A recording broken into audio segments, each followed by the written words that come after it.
Why do some people enter their centenary with sharp minds and steady composure, while others begin to lose strength and balance long before old age actually arrives?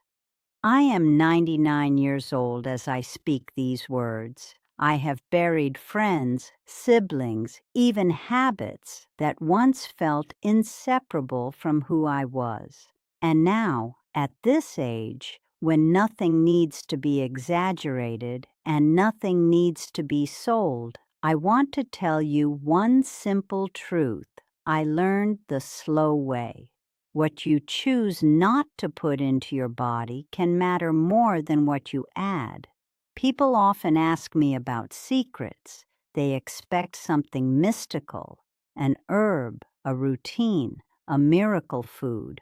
But longevity rarely comes from magic. It comes from restraint, from knowing when to step away from something that quietly erodes you over time. Alcohol was one of those things. I am not speaking as a doctor. I am not offering a cure. I am speaking as a woman who has watched the long arc of cause and effect stretch across decades. I watched people who drank normally. I watched people who drank socially. I watched people who believed moderation made them immune. And I watched, slowly, what it did to their bodies, especially their livers. My decision was not dramatic. I did not quit because I was sick. I quit because I understood risk. Alcohol asks the liver to work harder every single time. Not once, not occasionally, every time. And over a lifetime, that work accumulates. This story is not about healing damaged organs or reversing disease.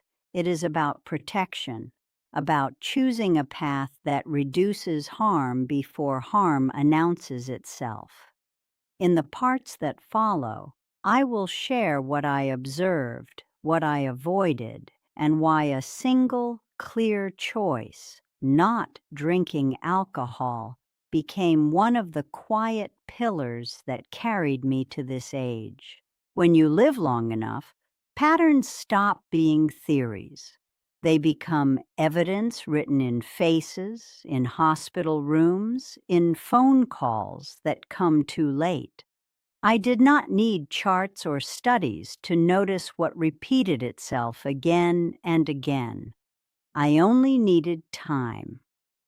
In my 20s and 30s, alcohol was everywhere. It was celebration, it was relaxation, it was how people marked endings and softened beginnings. No one thought in decades. We thought in evenings. We thought in weekends. The idea that something so ordinary could quietly shape an entire lifespan felt exaggerated, almost rude to suggest. Yet the body never negotiates with social customs. It only responds to chemistry. What I saw first was not collapse. It was fatigue. Friends who always seemed a little more tired than they should be. Skin that lost clarity sooner. Mornings that began slower, heavier. These were dismissed as stress, as work, as aging. Alcohol was never named because its damage is polite. It does not shout. It accumulates. The liver, I learned, is generous. It absorbs insult and keeps working. It filters toxins without complaint. It repairs itself when it can. And because it is so forgiving, people mistake forgiveness for invincibility. They believe that because they feel fine, they are fine. That misunderstanding costs decades. I watched friends who drank responsibly reach their 50s with blood tests that no longer looked normal. Numbers crept upward. Doctors used cautious language. Keep an eye on this. Maybe cut back a little. But habits built over 30 years do not loosen easily. The liver adapts until one day it cannot. Some people imagine that liver damage belongs only to extremes, to addiction, to excess. That is comforting because it lets moderation feel safe. But moderation over a lifetime can still mean tens of thousands of exposures, each one small, together significant. I did not need tragedy to decide. I needed clarity. I noticed that those who avoided alcohol aged differently. Their energy did not spike and crash. Their sleep was more stable. Their appetite followed natural rhythms instead of chemical ones. And when illness came, as it eventually does for everyone, their bodies had more reserve. Their livers were not already busy paying old debts. This is where I want to be precise. Avoiding alcohol did not make anyone immortal. It did not protect them from cancer, accidents, infections, or grief. But it removed one persistent burden. And removing a burden matters when you are asking a body to last a century. There is something else people do not talk about: decision fatigue. Alcohol blurs judgment not only in the moment, but in the habits that follow: late meals, poor sleep, skipped movement. Over time, one choice cascades into many. By choosing not to drink, I also chose clarity. That clarity protected more than my liver. It protected my routines.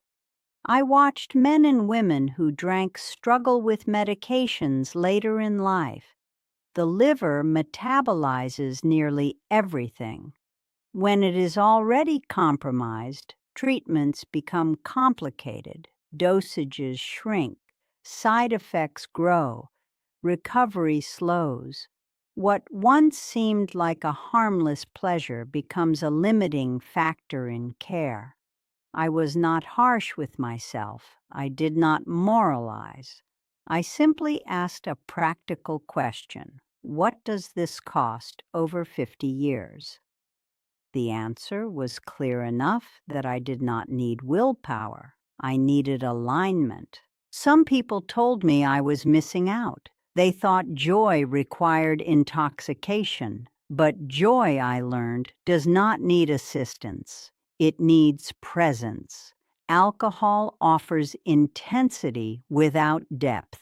Presence offers depth without cost. I slept better. I woke clearer. My digestion stayed steady. These are unglamorous benefits, but unglamorous things build long lives. The liver thrives on consistency. It does not ask for perfection. It asks for relief. I want to emphasize a boundary here because accuracy matters. Not drinking alcohol does not guarantee a healthy liver. Other forces exist: genetics, viruses, metabolic conditions, medications, environmental toxins. Avoidance is not immunity. It is mitigation. And mitigation is powerful precisely because it is modest and realistic. Over the years, I also noticed how language softened responsibility. People said, "the liver heals itself." That is true, within limits. Healing requires time without repeated injury. A wound cannot close if it is reopened nightly. Abstinence gave my body uninterrupted time. That is all. No miracle, just time. As I moved into my 70s and 80s, the differences widened. Friends who had drunk lightly but consistently now faced fatty liver disease without understanding why. They were confused. They had never been heavy drinkers. Yet the liver does not calculate morality. It calculates load. Meanwhile, my own tests remained stable, not perfect, stable, and stability is a victory at this age. I did not evangelize. Everyone chooses their own trade-offs.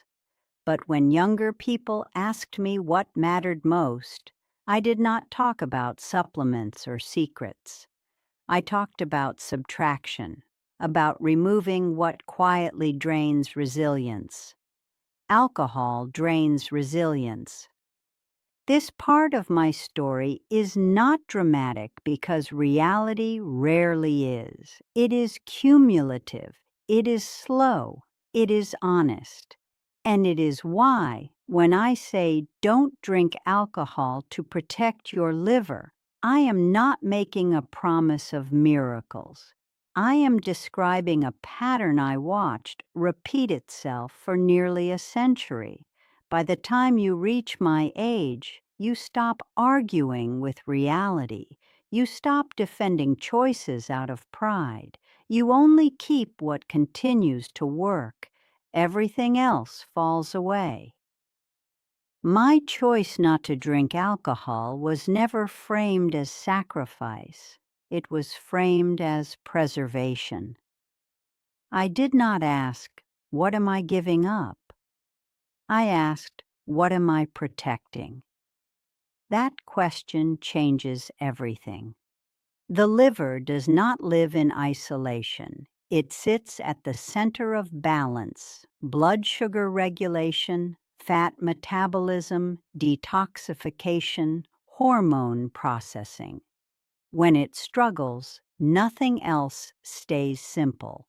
When it functions steadily, the rest of the body has room to compensate for aging elsewhere. That is the difference between decline that accelerates and decline that slows. What alcohol does, even in small amounts, is interrupt that balance. It demands priority processing.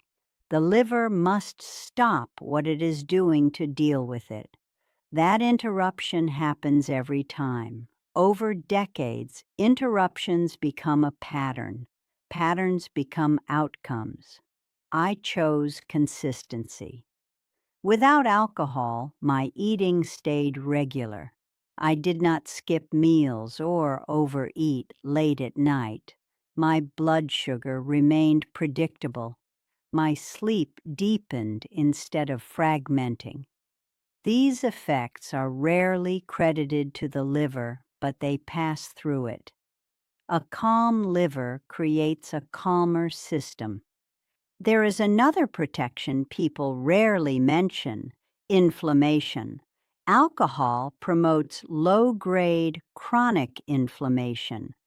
Not the kind you feel immediately, but the kind that stiffens joints, clouds thinking, and slows recovery. By avoiding alcohol, I reduced a constant inflammatory signal. Again, not a cure, a reduction. As the years passed, I noticed how my body responded to stress. Illnesses came, as they do, infections, minor surgeries, periods of grief.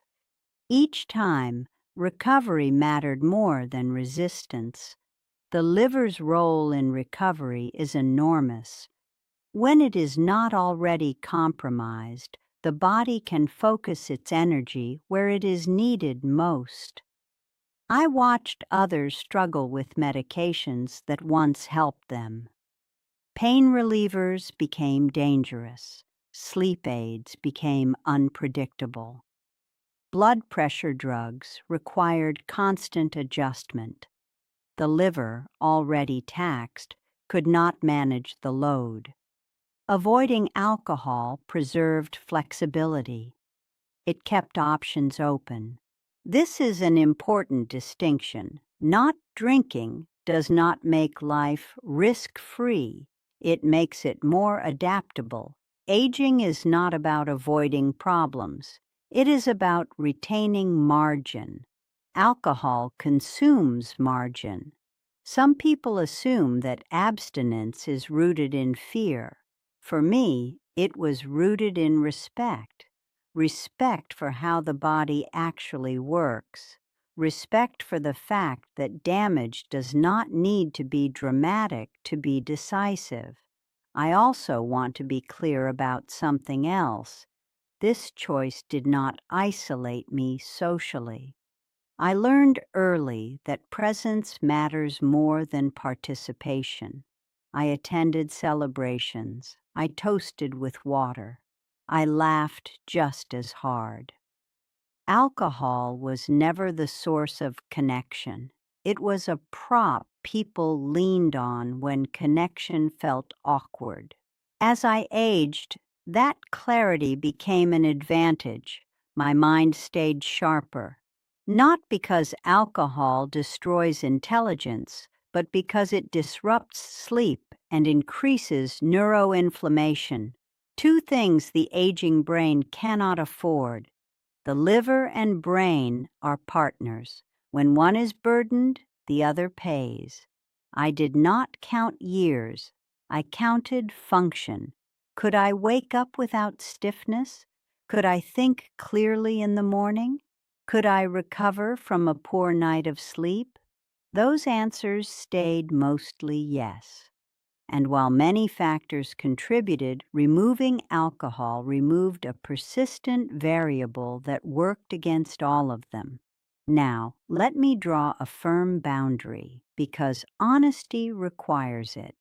Avoiding alcohol does not erase genetic risk. It does not prevent viral hepatitis. It does not stop fatty liver disease caused by metabolic dysfunction. It does not guarantee longevity.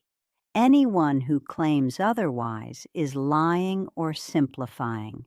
What it does is reduce unnecessary strain. Protection is not perfection. Protection is subtraction. In my 90s, I saw friends who had only a glass or two struggle to understand why their bodies could no longer keep up.